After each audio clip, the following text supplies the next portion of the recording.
Hi, this is Chef Kylan Mckee with Bistro and Spruce.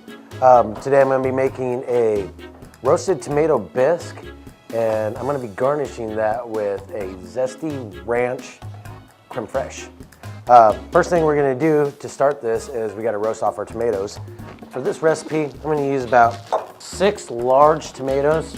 This is a fun summer soup to do, especially if you have a garden and are growing tomatoes, don't know what to do with them. I'm going to drizzle my tomatoes with a little bit of oil. Just kind of give them a little toss around in there. Now you could roast these different ways. You could either grill them over an open flame. What I'm doing today is I'm going to be just broiling them in the oven. Set your oven for broil. Probably take about 6 to 8 minutes, but you want to keep an eye on them, on anything when you got it on broil. Essentially what we're going for is we want a nice char on the skins of these tomatoes. That's where a lot of your flavor is going to be. All nice and tossed around so they're completely covered in oil. And I'm just going to throw them on a sheet pan.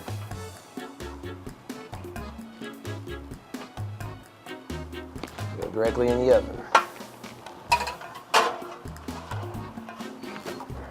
All right, so while those are going, we can go ahead and make the creme fraiche. Take yourself some sour cream. I've got about 2.5 to 3 cups there. I'd say for 2 to 3 cups of sour cream, about 1.5 cups of heavy cream. And you can adjust as you go.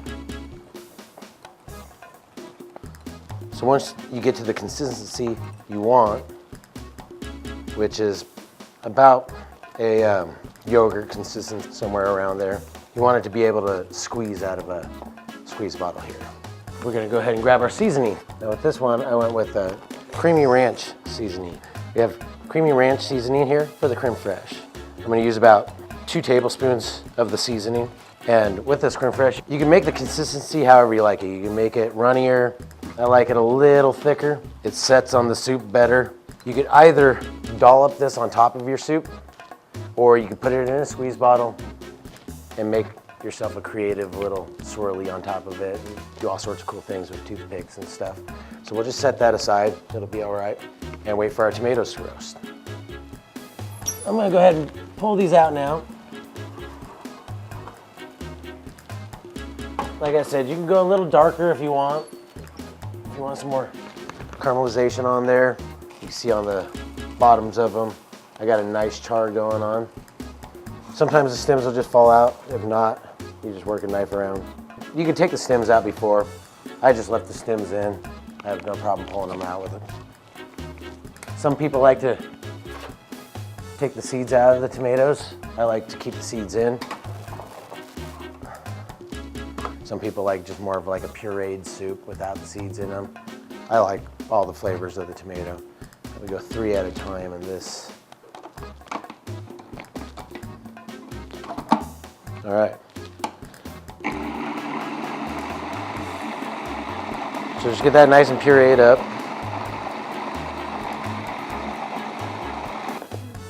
Okay, so we're gonna go straight with our puree over to our pot.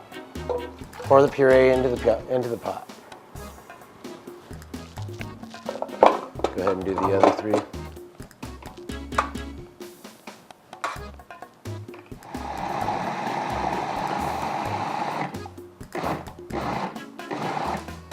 So once you got your puree in the pot, we're gonna go ahead and click that on to cooking at a low heat.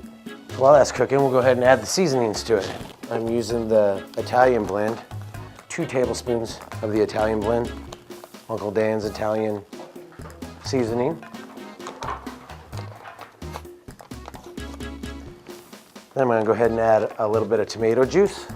For those 6 tomatoes, we're probably gonna run about 4 cups of tomato juice. And then I'm just gonna add a little bit of cream to it. A little bit of heavy cream, probably about a 1/2 cup of heavy cream. Go ahead and whisk that all together. And just keep in mind that soup always tastes better the day after it's made. So if I was you, I would cook the soup the day before, set it in your fridge, let it cool down, let all the ingredients work together, serve it the next day. So what we're gonna do is wait for the soup to come to a simmer, 10 to 15 minutes, cut the heat, and it's ready to serve. After your soup's been simmering for about 25 minutes or so, just get yourself a little bowl of the soup. And if you're just gonna dollop it like I am, throw a little bit of the creme fraiche on there. And then a cool little garnish you could do is just kind of work that creme fraiche around. Work all sorts of little designs in there. Or do whatever you want to do with it. And there you have it. So Chef, we got what do we have here? We have a roasted tomato bisque garnished with a creamy ranch creme fraiche. Nice, nice. Oh, that's a really fresh tomato.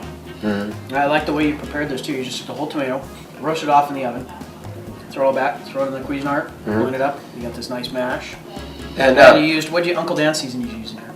I used the creamy ranch. Okay, and that's just on the seasoning? I used the Uncle Dan's creamy ranch for the creme fraiche, and for the tomato bisque, I threw a little bit of the Italian seasoning. The Italian seasoning in there? Yeah. That's a good call. You know, the Italian should fall in pretty good. Yeah. And what was your inspiration or idea for doing this?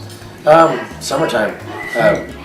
If you like to do a little gardening, or you just have buddies that are hooking you up with fresh heirlooms, and you use any kind of tomato you want, you know, and you're wondering what to do with them, you know, this is a perfect thing to do with them before they turn on you and go bad. Make yourself a big batch of soup. Yeah, and you can also do this cold. Exactly. You can easily do this cold like a gazpacho or something along that line. Just like a gazpacho. Excellent, excellent. Well, right on. Thanks, Chef. Good job. Thank you. Oh my gosh, this is yummy. I mean, I don't know. I've had tomato soup. I've had tomato bisque, but this has chunks of tomato, and it still has a creamy flavor, and it's amazing. I don't know if this is made with fresh tomatoes, but it really tastes like fresh tomatoes. And, you know, not like tomato paste or something like that. It's very good. It is, and it's wonderful. It's very light. That's what I like about it. It's not heavy like some tomato things. It is very good. I enjoy tomato soup. It's one of my favorites, and this is really one of the best ones I've ever had. It's very light. It's not like a tomato soup. It's real heavy. Very light. Very nice taste.